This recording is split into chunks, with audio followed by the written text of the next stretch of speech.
Hello, welcome to my channel. My name is Risha और आज की वीडियो में हम बात करने वाले हैं एक ऐसी बुक की जो आपको बहुत पसंद आएगी अगर आप एनिमल से प्यार करते हैं, एंड स्पेशली घोड़ों से, क्योंकि I am talking about this wonderful book black beauty, जिसके ऑथर हैं एना Sewell.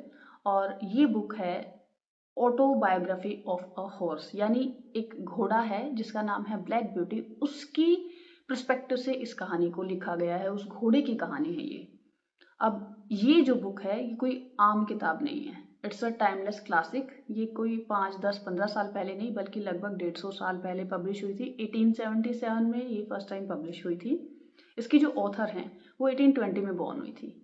She was born in England, और जब वो बॉर्न हुई थी उस टाइम पर वो बिल्कुल हेल्दी थी, बट 14 ईयर्स की एज में उसका एक एक्सीडेंट होता है। एक्सीडेंट होने के कारण एंकल में इंजरी आ जाती है, जिसके कारण वो लाइफ टाइम के लिए चल नहीं पाती। तो उनको डिपेंड होना पड़ता है घोड़ों पर कहीं भी आने जाने के लिए।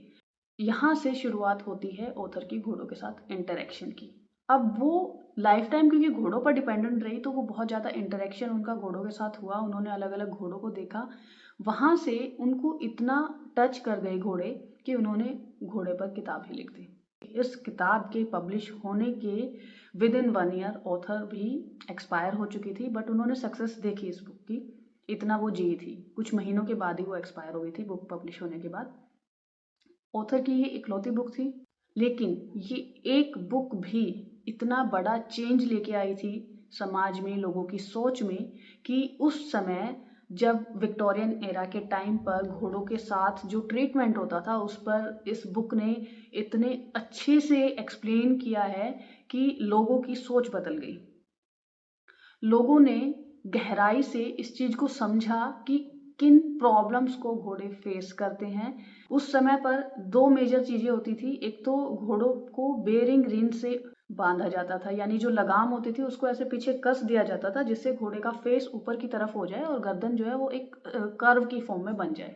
अब ये देखने में अच्छा लगता था उन लोगों को जो उन घोड़ों के ओनर्स होते थे, और ये एक शो ऑफ का तरीका था। पर उन्हें नहीं एहसास था इस बात का कि ये सिर्फ जो शो ऑफ वो कर रहे हैं उससे घोड़े पर क्या असर पड़ रहा है, वो कितना तकलीफ में है, उसे कितनी प्रॉब्लम हो रही है। उसको बहुत अच्छे से ऑथर ने इस बुक में एक्सप्लेन किया है कि बेरिंग रिंस का क्या इफेक्ट होता है एक घोड़े पर। दूसरा, ब्लाइंडर्स उस समय पर घोड़ों को लगाए जाते थे, जिसके कारण कि वो उनका जो विजन है वो ब्लॉक हो जाता था, वो अच्छे से देख नहीं पाते थे। अब अच्छे से देख नहीं पाते थे तो अंधेरे में जब घोड़ा ठीक से नहीं देख पाता तो एक्सीडेंट का कारण बनते थे। तीसरा एक और चेंज जो आया इस बुक के बाद वो ये था कि इसमें जिक्र किया गया था जो कैब में घोड़े लगते थे उनको 7 डेज के लिए यूज करते थे कुछ लोग। 7 डेज का लाइसेंस इश्यू होता था, उसके कारण घोड़े को रेस्ट ही नहीं मिल पाता था। वो 7 डेज कंटिन्यूस काम किए जा रहे हैं, घोड़े को कभी रेस्ट नहीं मिल रहा है। तो इस बुक के पब्लिश होने के बाद इसमें भी बदलाव किए गए कि 6 डेज का ही लाइसेंस इशू होगा, एक दिन एटलीस्ट घोड़े को रेस्ट करने के लिए भी मिलेगा। तो इस तरह से बहुत सारे बदलाव आए, लोगों की सोच में भी बदलाव आया इस बुक के पढ़ने के बाद, और कानून भी बदले गए। तो इस बुक का कितना रिवॉल्यूशनरी इफेक्ट रहा उस समय पर, कि घोड़ों की लाइफ को जब इसने एक्सप्लेन किया बुक ने, तो ना सिर्फ लोगों को एक कहानी पढ़ने को मिली बल्कि वो गहराई से जान पाए कि घोड़े कितनी तकलीफ से गुजरते हैं। तो ये तो थी कि इस बुक का इम्पैक्ट क्या रहा सोसाइटी पर, इस बुक का कंट्रीब्यूशन क्या रहा है।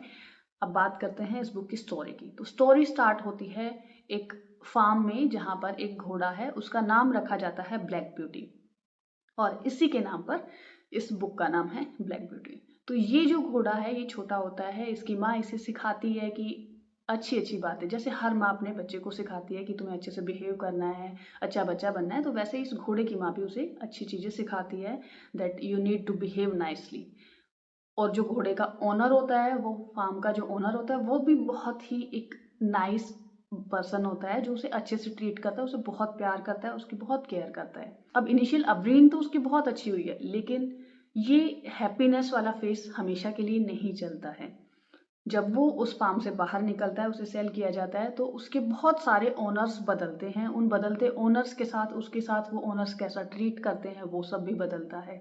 और जैसे जैसे अलग अलग ओनर्स मिलते हैं, अलग अलग तरह का काम उससे कराया जाता है, उससे ना सिर्फ उसकी emotional and psychological state change होती है, बल्कि उसकी फिजिकल स्टेट भी चेंज होती है। उसकी बॉडी में भी बहुत चेंजेस आते हैं, उसकी काम करने की कैपेसिटी, उसकी हेल्थ, सब कुछ इम्पैक्ट होता है उनके ओनर्स के ट्रीटमेंट के कारण। तो घोड़े की जो लाइफ है, घोड़े की जो कैपेसिटी है, काम करने की कैपेसिटी है, वो सब ओनर के ट्रीटमेंट पर डिपेंड करती है कि ओनर उसे प्यार करता है, उसकी केयर करता है, उसे रेस्ट करने का टाइम देता है, प्रॉपर डाइट देता है, प्रॉपर उसको रहने के लिए जो स्पेस है वो देता है, एक्सरसाइज करने के लिए स्पेस देता है या टाइम देता है या नहीं देता। तो ये बहुत सारी ऐसी छोटी छोटी चीज़ें हैं जिनको पूरा डिटेल में इस बुक में दिया गया है। जैसे जैसे वो घोड़ा बदलता रहता है, अलग अलग जगहों पर अलग अलग ओनर्स के पास जाता है, उसके एक्सपीरियंसेस वो शेयर करता है। ना सिर्फ ब्लैक ब्यूटी के एक्सपीरियंसेस हैं इस बुक में, बल्कि वो जिन और घोड़ों से मिलता है उनके साथ क्या बातें होती हैं, वो उसके साथ क्या अपने एक्सपीरियंसेस शेयर करते हैं। तो हम और कुछ घोड़ों को भी जानते हैं, जैसे जैसे जिंजर है। जिंजर का जो इनिशियल ट्रीटमेंट था वो बहुत ही क्रूल था, तो उसकी पर्सनैलिटी अलग तरह से शेप होती है। मैरी लेग्स है, ऐसे और भी कई हम घोड़ों को इस स्टोरी के थ्रू आउट देखते हैं। तो अलग अलग लोगों का, ओनर्स का बिहेवियर भी हम देखते हैं। कोई ओनर बहुत पोलाइट है, उसे बहुत प्यार करता है, तो उससे उसकी लाइफ में और उसकी इमोशंस में क्या बदलाव आते हैं। कोई ओनर है जो उसे बहुत परेशान करता है या उसको बिल्कुल उसका ध्यान नहीं रखता है, उसे उससे कोई मतलब नहीं है कि what that horse is going through, तो उससे उसकी लाइफ पर क्या इफेक्ट पड़ते। तो ऐसे बिल्कुल बहुत अच्छे से एक्सप्लेन किया होता ने इसको। बुक आपको इतनी रियलिस्टिक लगेगी, मतलब पढ़ते हुए ऐसा लगेगा कि आप बिल्कुल उस घोड़े की ज़िंदगी को जी रहे हैं। इतना डिटेल में, इतने अच्छे से ऑथर ने इस बुक को लिखा है। तो लास्ट में जब ये सारे एक्सपीरियंसेस हो जाते हैं तो हैप्पी एंडिंग भी होती है इस बुक की।